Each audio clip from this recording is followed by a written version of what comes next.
Under the Courses menu item, click on Registration to add classes to your schedule. On the registration page, you will be notified if your account is on the stop list. Click the arrow in the red box to view your stop information. If you haven't met with your advisor to get authorized for the current registration period, you will see a notification on the right above your cart. Below your stop notifications, if you have any, you will see other notices preventing you from registration.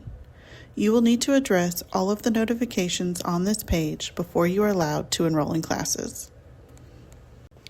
Use the search bar or the advanced search option to search for available courses.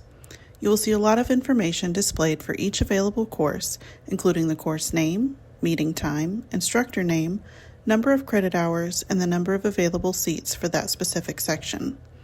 Click on the course name in blue to read a full course description for the class. To add a course to your cart for registration, simply click the Add button to the right of the course information. If you are looking for a specific course, you can use the advanced search feature to narrow down your results. For example, you can filter your search by day, time, on which campus the course is offered, online-only courses, and more. Once you have added all courses to your cart for the semester, you are ready to click the Register button at the bottom of your cart. Next, the Student Financial Agreement will appear as a pop-up on your screen. Please take time to read through this agreement and make sure you understand the financial responsibilities for the courses you are enrolling in.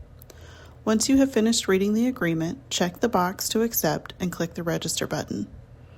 The next pop-up will be a tuition and fees statement for the classes you are enrolling in. You can pay now or click Bill Me Later if you are utilizing financial aid or setting up a payment plan. Congratulations, you're now enrolled in classes.